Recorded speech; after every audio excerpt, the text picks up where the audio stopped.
Hello everyone, welcome to EduTainer Tips English First Language 5th Standard. ನಮಸ್ಕಾರ ಎಲ್ರಿಗೂ ಎಡ್ಯುಟೇನರ್ ಟಿಪ್ಸ್ಗೆ ಸ್ವಾಗತ.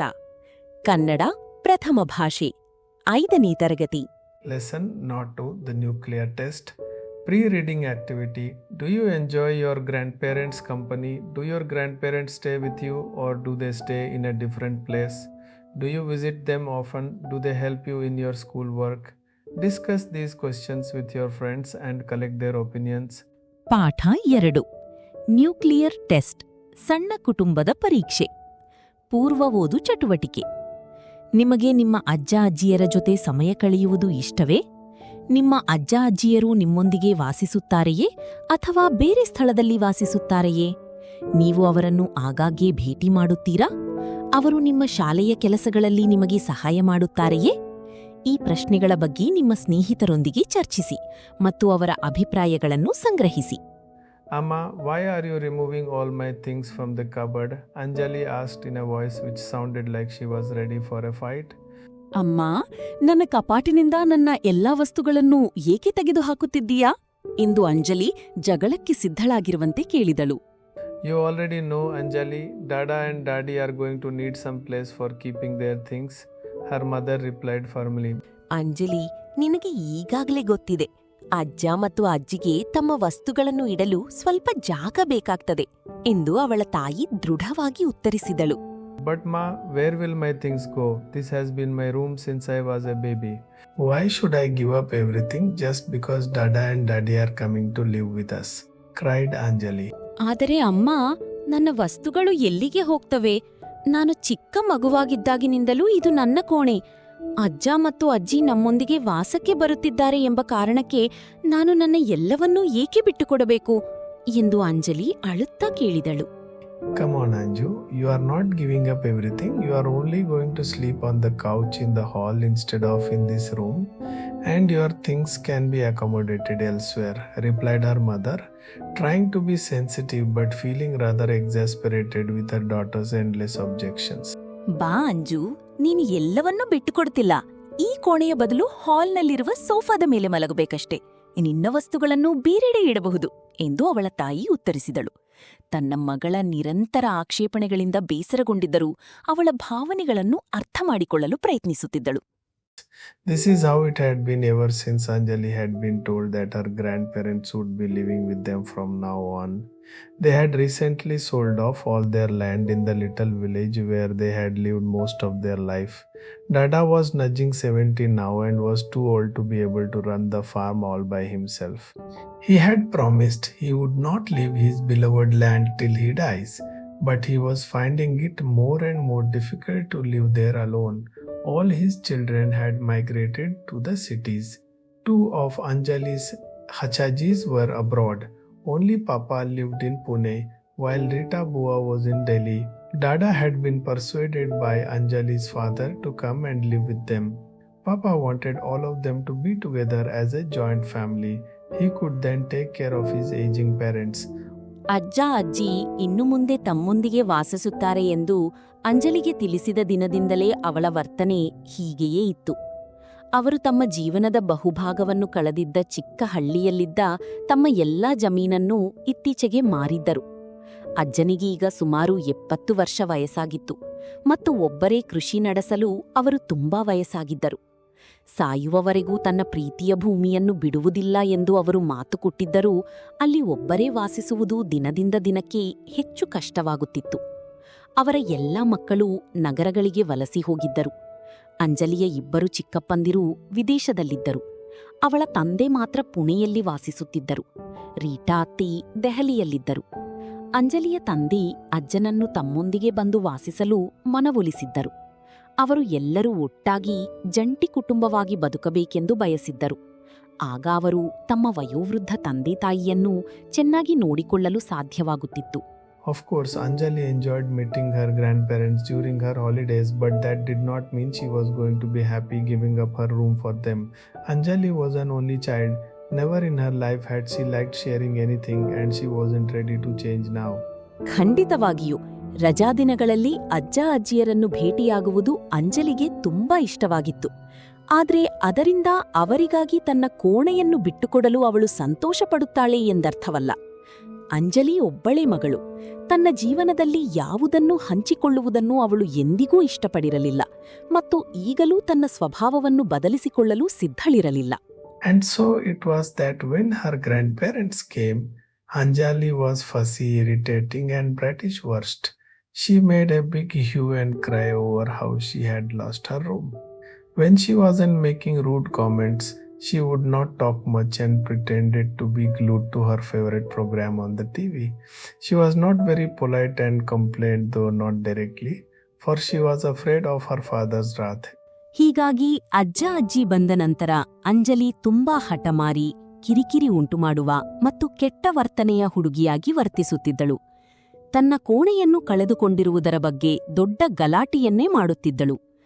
ಅಸಭ್ಯವಾಗಿ ಮಾತನಾಡದಿದ್ದಾಗ ಅವಳು ಹೆಚ್ಚು ಮಾತನಾಡದೆ ತನ್ನ ನೆಚ್ಚಿನ ದೂರದರ್ಶನ ಕಾರ್ಯಕ್ರಮದಲ್ಲಿ ಸಂಪೂರ್ಣ ತಲ್ಲೀನಳಾಗಿರುವಂತೆ ನಟಿಸುತ್ತಿದ್ದಳು. ಅವಳು ಹೆಚ್ಚು ವಿನಯದಿಂದ ವರ್ತಿಸುತ್ತಿರಲಿಲ್ಲ ಮತ್ತು ನೇರವಾಗಿ ಅಲ್ಲದಿದ್ದರೂ ಆಗಾಗ್ಗೆ ದೂರುಗಳನ್ನು ಹೇಳುತ್ತಿದ್ದಳು, ಏಕೆಂದರೆ ಅವಳು ತನ್ನ ತಂದೆಯ ಕೋಪಕ್ಕೆ ಹೆದರುತ್ತಿದ್ದಳು. It was true having grandparents living with them needed adjusting to a new routine. They were used to a different way of life. They woke up much before anyone else did, and that made things awkward. Daddy was forever doing some puja or the other, and if there was objection to onions in the food one day, it was eggs the next. They would not go with them to eat out in restaurants. They would not watch movies in theaters. They would not enjoy shopping just for fun. They thought strap dresses were too foreign and short skirts totally avoidable. Pop music was noise and ice creams were not good for health. ಅಜ್ಜ ಅಜ್ಜಿ ತಮ್ಮೊಂದಿಗೆ ವಾಸಿಸುವುದರಿಂದ ಹೊಸ ದಿನಚರಿಗೆ ಹೊಂದಿಕೊಳ್ಳುವುದು ಅಗತ್ಯವಾಗಿತ್ತು ಎಂಬುದು ಸತ್ಯ. ಅವರು ವಿಭಿನ್ನ ಜೀವನ ಶೈಲಿಗೆ ಒಗ್ಗಿಕೊಂಡಿದ್ದರು. ಮನೆಯಲ್ಲಿರುವ ಎಲ್ಲರಿಗಿಂತಲೂ ಬಹಳ ಬೇಗ ಎದ್ದುಬಿಡುತ್ತಿದ್ದರು. ಇದರಿಂದ ಕೆಲವೊಮ್ಮೆ ಅಸೌಕರ್ಯ ಉಂಟಾಗುತ್ತಿತ್ತು. ಅಜ್ಜಿ ಯಾವಾಗಲೂ ಯಾವುದಾದರೂ ಪೂಜೆಯಲ್ಲಿ ತೊಡಗಿಸಿಕೊಂಡಿರುತ್ತಿದ್ದರು. ಒಂದು ದಿನ ಆಹಾರದಲ್ಲಿ ಈರುಳ್ಳಿಗೆ ವಿರೋಧವಿದ್ದರೆ ಮತ್ತೊಂದು ದಿನ ಮೊಟ್ಟೆಗಳಿಗೆ ವಿರೋಧವಿರುತ್ತಿತ್ತು. ಅವರು ಹೋಟೆಲ್ಗಳಿಗೆ ಹೋಗಿ ಊಟ ಮಾಡುವುದನ್ನೂ ಇಷ್ಟಪಡುತ್ತಿರಲಿಲ್ಲ. ಚಿತ್ರಮಂದಿರಗಳಲ್ಲಿ ಸಿನಿಮಾ ನೋಡುವುದೂ ಅವರಿಗೆ ಇಷ್ಟವಿರಲಿಲ್ಲ. ಕೇವಲ ಮನರಂಜನೆಗಾಗಿ ಶಾಪಿಂಗ್ ಮಾಡುವುದನ್ನೂ ಅವರು ಒಪ್ಪುತ್ತಿರಲಿಲ್ಲ. ಕೈಪಟ್ಟಿಯ ಉಡುಪುಗಳು ತುಂಬಾ ವಿದೇಶಿ ಸಂಸ್ಕೃತಿಯವು ಎಂದು ಭಾವಿಸುತ್ತಿದ್ದರು ಮತ್ತು ಚಿಕ್ಕ ಸ್ಕರ್ಟ್ಗಳನ್ನು ಸಂಪೂರ್ಣವಾಗಿ ತಪ್ಪಿಸಬೇಕೆಂದು ಹೇಳುತ್ತಿದ್ದರು. ಪಾಪ್ ಸಂಗೀತ ಅವರಿಗೆ ಗದ್ದಲದಂತೆ ಕಾಣುತ್ತಿತ್ತು ಮತ್ತು ಐಸ್ ಕ್ರೀಂಗಳು ಆರೋಗ್ಯಕ್ಕೆ ಒಳ್ಳೆಯದಲ್ಲ ಎಂದು ಭಾವಿಸುತ್ತಿದ್ದರು. The one thing they did share was an addiction to TVJ, but the programs they watched put Anjali to sleep. Anjali felt as if she had suddenly been imprisoned. The house, all 850 feet of compact space planning, suddenly looked too small. ಅವರಿಗೆ ಮತ್ತು ಅಂಜಲಿಗೆ ಸಾಮಾನ್ಯವಾಗಿದ್ದ ಒಂದು ವಿಷಯವೆಂದರೆ ದೂರದರ್ಶನ ನೋಡುವ ಆಸಕ್ತಿ. ಆದರೆ ಅಜ್ಜ ಅಜ್ಜಿ ನೋಡುವ ಕಾರ್ಯಕ್ರಮಗಳು ಅಂಜಲಿಗೆ ನಿದ್ದೆ ತರಿಸುತ್ತಿದ್ದವು. ಅಂಜಲಿಗೆ ತಾನು ಹಠಾತ್ತನೆ ಸೆರೆಮನೆಯೊಳಗೆ ಸಿಕ್ಕಿಹಾಕಿಕೊಂಡಂತೆಯೇ ಅನಿಸಿತು. 850 ಚದರ ಅಡಿ ವಿಸ್ತೀರ್ಣದ ಅವರ ಮನೆ ಅಷ್ಟೇ ಜಾಗವಿದ್ದರೂ ಅವಳಿಗೆ ಹಠಾತ್ತನೆ ತುಂಬಾ ಚಿಕ್ಕದಾಗಿ ಕಾಣತೊಡಗಿತು. As the days passed, Anjali's anger mellowed into a guarded truce. It was impossible to remain angry with someone who was so kind.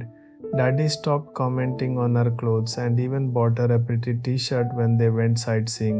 TTV became a divided schedule of the most favorite program on each individual list. Dada helped Anjali with her projects, and he was a big help with the math syllabus. He also got Anjali into the habit of reading the newspaper, and they would exchange world views when he walked with her to the bus stop every morning. ದಿನಗಳು ಕಳೆಯುತ್ತಿದ್ದಂತೆ ಅಂಜಲಿಯ ಕೋಪ ನಿಧಾನವಾಗಿ ಕಡಿಮೆಯಾಗಿ ಒಂದು ರೀತಿಯ ತಾತ್ಕಾಲಿಕ ಹೊಂದಾಣಿಕೆಗೆ ತಿರುಗಿತು. ಅಷ್ಟು ದಯಾಳುವಾದ ವ್ಯಕ್ತಿಗಳ ಮೇಲೆ ಹೆಚ್ಚು ಕಾಲ ಕೋಪದಿಂದ ಇರುವುದು ಸಾಧ್ಯವಾಗಲಿಲ್ಲ. ಅಜ್ಜಿ ಅವಳ ಬಟ್ಟೆಗಳ ಬಗ್ಗೆ ಟೀಕೆ ಮಾಡುವುದನ್ನು ನಿಲ್ಲಿಸಿದರು ಮತ್ತು ಪ್ರವಾಸಕ್ಕೆ ಹೋದಾಗ ಅವಳಿಗೆ ಒಂದು ಸುಂದರ ಟೀಶರ್ಟ್ ಅನ್ನು ಖರೀದಿಸಿಕೊಟ್ಟರು. ದೂರದರ್ಶನ ನೋಡುವ ಸಮಯವನ್ನು ಪ್ರತಿಯೊಬ್ಬರ ನೆಚ್ಚಿನ ಕಾರ್ಯಕ್ರಮಗಳಿಗೆ ಅನುಗುಣವಾಗಿ ಹಂಚಿಕೊಳ್ಳಲಾಯಿತು. ಅಜ್ಜ ಅಂಜಲಿಯ ಶಾಲಾ ಯೋಜನೆಗಳಲ್ಲಿ ಸಹಾಯ ಮಾಡುತ್ತಿದ್ದರು ಮತ್ತು ಗಣಿತ ಪಾಠಗಳಲ್ಲಿ ಅವಳಿಗೆ ಬಹಳ ನೆರವಾಗುತ್ತಿದ್ದರು. ಅವರು ಅಂಜಲಿಗೆ ಪತ್ರಿಕೆ ಓದುವ ಅಭ್ಯಾಸವನ್ನು ಬೆಳೆಸಿದರು ಪ್ರತಿದಿನ ಬೆಳಿಗ್ಗೆ ಅವಳನ್ನು ಬಸ್ ನಿಲ್ದಾಣದವರೆಗೆ ಕರೆದುಕೊಂಡು ಹೋಗುವಾಗ ಇಬ್ಬರೂ ಜಗತ್ತಿನ ವಿಷಯಗಳ ಬಗ್ಗೆ ತಮ್ಮ ಅಭಿಪ್ರಾಯಗಳನ್ನು ಪರಸ್ಪರ ಹಂಚಿಕೊಳ್ಳುತ್ತಿದ್ದರು. Anjali's mother worked in an office and she left along with her father every morning. Breakfast was always cornflakes and it was usually sandwiches for Anju's lunchbox, and when her mother got back in the evening, she was so exhausted herself that cooking was never a great activity. ಅಂಜಲಿಯ ತಾಯಿ ಕಚೇರಿಯಲ್ಲಿ ಕೆಲಸ ಮಾಡುತ್ತಿದ್ದರು. ಪ್ರತಿದಿನ ಬೆಳಗ್ಗೆ ಅವರು ಅಂಜಲಿಯ ತಂದೆಯೊಂದಿಗೆ ಕೆಲಸಕ್ಕೆ ಹೋಗುತ್ತಿದ್ದರು. ಬೆಳಗಿನ ಉಪಾಹಾರಕ್ಕೆ ಯಾವಾಗ್ಲೂ ಕಾರ್ನ್ಫ್ಲೇಕ್ಸ್ ಇರುತ್ತಿತ್ತು ಮತ್ತು ಅಂಜುವಿನ ಮಧ್ಯಾಹ್ನದ ಊಟದ ಡಬ್ಬಿಗೆ ಸಾಮಾನ್ಯವಾಗಿ ಸ್ಯಾಂಡ್ವಿಚ್ಗಳನ್ನು ಇಡಲಾಗುತ್ತಿತ್ತು. ಸಂಜೆ ತಾಯಿ ಮನೆಗೆ ಹಿಂದಿರುಗುವಾಗ ಅವರು ತುಂಬಾ ದಣಿದಿರುತ್ತಿದ್ದರು. ಆದ್ದರಿಂದ ಅಡುಗೆ ಮಾಡುವುದು ಅವರಿಗೆ ವಿಶೇಷ ಆಸಕ್ತಿಯ ಕೆಲಸವಾಗಿರಲಿಲ್ಲ. But now Daddy had taken over the kitchen. She actually said she was getting bored of doing nothing. Daddy was a fantastic cook. Suddenly, they were being pampered with the most divine parathas and sabzi, mithai, and pakoras, salads and pickles. Anjali's mother could now slow down a little and rest her feet. She even had more time for her daughter. She was also immeasurably reassured that her child was in the most caring hands possible, till one day when the grandparents announced, "We are thinking of going to Rita's place for a while." ಆದರೆ ಈಗ ಅಜ್ಜಿ ಅಡುಗೆ ಮನೆಯ ಸಂಪೂರ್ಣ ಜವಾಬ್ದಾರಿಯನ್ನು ವಹಿಸಿಕೊಂಡಿದ್ದರು. ಏನೂ ಕೆಲಸ ಮಾಡದೆ ಕುಳಿತುಕೊಳ್ಳುವುದು ಬೇಸರವಾಗುತ್ತದೆ ಎಂದು ಅವರು ಸ್ವತಃ ಹೇಳುತ್ತಿದ್ದರು. ಅಜ್ಜಿ ಅತ್ಯುತ್ತಮ ಅಡುಗೆಗಾರ್ತಿಯಾಗಿದ್ದರು. ಹಠಾತ್ತನೆ ಮನೆಯವರೆಲ್ಲರೂ ರುಚಿಕರವಾದ ಪರೋಟ, ಪಲ್ಯ, ಸಿಹಿತಿಂಡಿಗಳು, ಪಕೋಡಗಳು, ಸಲಾಡಗಳು ಮತ್ತು ಉಪ್ಪಿನಕಾಯಿಗಳ ಸವಿಯನ್ನು ಅನುಭವಿಸುತ್ತಿದ್ದರು. ಇದರಿಂದ ಅಂಜಲಿಯ ತಾಯಿಗೆ ಸ್ವಲ್ಪ ವಿಶ್ರಾಂತಿ ಸಿಗತೊಡಗಿತು. ಅವರು ತಮ್ಮ ಕಾಲುಗಳಿಗೆ ಆರಾಮ ನೀಡಲು ಮತ್ತು ಮಗಳೊಂದಿಗೆ ಹೆಚ್ಚು ಸಮಯ ಕಳೆಯಲು ಸಾಧ್ಯವಾಯಿತು. ತಮ್ಮ ಮಗಳು ಅತ್ಯಂತ ಕಾಳಜಿಯುಳ್ಳ ಕೈಗಳಲ್ಲಿ ಸುರಕ್ಷಿತವಾಗಿದ್ದಾಳೆ ಎಂಬ ಅಪಾರ ಭರವಸೆಯೂ ಅವರಿಗೆ ದೊರೆಯಿತು. ಆದರೆ ಒಂದು ದಿನ ಅಜ್ಜಿ ನಾವು ಸ್ವಲ್ಪ ದಿನಗಳ ಕಾಲ ರೀಟಾ ಅತ್ತೆಯ ಮನೆಗೆ ಹೋಗುವ ಬಗ್ಗೆ ಯೋಚಿಸುತ್ತಿದ್ದೇವೆ ಎಂದು ಘೋಷಿಸಿದರು. Before anyone could say anything, Anjali burst out, "Oh, can I have my room back then? Dada, Daddy, when are you going the?" ಯಾರಾದ್ರೂ ಏನಾದ್ರೂ ಹೇಳುವ ಮುನ್ನವೇ ಅಂಜಲಿ ತಕ್ಷಣವೇ, "ಓ, ಹಾಗಾದ್ರೆ ನನಗೆ ನನ್ನ ಕೋಣೆ ಮತ್ತೆ ಸಿಗುತ್ತದೆಯೇ? ಅಜ್ಜಿ, ನೀವು ಯಾವಾಗ ಹೊರಡುತ್ತೀರಿ?" ಎಂದು ಕೇಳಿಬಿಟ್ಟಳು. The silence that followed was terrible, and only Daddy had some kind and general words to fill it with. Later, apart from her room, Anjali got the worst scolding she deserved, and in 2 days' time they were a nuclear family again. But it was a lonely achievement. There was no one to come home to, but the silly TV. There was none to talk to. Her mother was again overworked with no time for anything or anybody. But most of all, the noise and bustle of one big happy family had faded into silence. The house, all 850 feet of compact space planning, suddenly looked too big. ಅದಾದ ನಂತರ ಉಂಟಾದ ಮೌನವು ತುಂಬಾ ಅಸಹನೀಯವಾಗಿತ್ತು. ಆ ಮೌನವನ್ನು ಮುರಿಯಲು ಅಜ್ಜಿ ಮಾತ್ರ ಕೆಲವು ಸೌಮ್ಯ ಮತ್ತು ಸಮಾಧಾನಕರ ಮಾತುಗಳನ್ನು ಆಡಿದರು. ನಂತರ ತನ್ನ ಕೋಣೆಯನ್ನು ಮರಳಿ ಪಡೆದಿದ್ದರೂ ಅಂಜಲಿಗೆ ತಕ್ಕ ಗದರಿಕೆಯೂ ಸಿಕ್ಕಿತು. 2 ದಿನಗಳ ನಂತರ ಅವರು ಮತ್ತೆ ಒಂದು ಸಣ್ಣ ನ್ಯೂಕ್ಲಿಯರ್ ಕುಟುಂಬವಾಗಿ ಉಳಿದರು. ಆದರೆ ಅದು ಸಂತೋಷದ ಸಾಧನೆಯಾಗಿರಲಿಲ್ಲ, ಬದಲಾಗಿ ಏಕಾಂಗಿ ಅನುಭವವಾಗಿತ್ತು. ಮನೆಗೆ ಬಂದಾಗ ಮಾತನಾಡಲು ಯಾರೂ ಇರಲಿಲ್ಲ, ಕೇವಲ ಆ ಟಿವಿ ಮಾತ್ರ ಇತ್ತು. ತನ್ನೊಂದಿಗೆ ಮಾತನಾಡಲು ಯಾರೂ ಇರಲಿಲ್ಲ. ಅವಳ ತಾಯಿ ಮತ್ತೆ ಕೆಲಸದ ಒತ್ತಡದಲ್ಲಿ ಮುಳುಗಿದ್ದು ಯಾವುದಕ್ಕೂ ಅಥವಾ ಯಾರಿಗೂ ಸಮಯ ಕೊಡಲು ಸಾಧ್ಯವಾಗುತ್ತಿರಲಿಲ್ಲ. ಎಲ್ಲಕ್ಕಿಂತ ಹೆಚ್ಚಾಗಿ ಒಂದು ದೊಡ್ಡ ಸಂತೋಷದ ಕುಟುಂಬದ ಗದ್ದಲ, ಸಂಭ್ರಮ ಮತ್ತು ಚೈತನ್ಯ ಮಾಯವಾಗಿ ಮನೆಯೆಲ್ಲ ಮೌನದಿಂದ ತುಂಬಿಬಿಟ್ಟಿತ್ತು. 850 ಚದರ ಅಡಿ ವಿಸ್ತೀರ್ಣದ ಆ ಮನೆ ಹಠಾತ್ತನೆ ಅಂಜಲಿಗೆ ತುಂಬಾ ದೊಡ್ಡದಾಗಿ ಕಾಣತೊಡಗಿತು. When the phone rang the following night, just like they had expected it would, it was Anjali who ran and picked it up to say, "Dada, Daddy, when are you coming back?" ಮುಂದಿನ ರಾತ್ರಿ ಅವರು ನಿರೀಕ್ಷಿಸಿದಂತೆಯೇ ದೂರವಾಣಿ ಗಂಟೆ ಮೊಳಗಿತು. ಅಂಜಲಿಯೇ ಓಡಿಹೋಗಿ phone ಎತ್ತಿ, ಅಜ್ಜಿ, ನೀವು ಮತ್ತೆ ಯಾವಾಗ ಬರುತ್ತೀರಿ ಎಂದು ಕೇಳಿದಳು.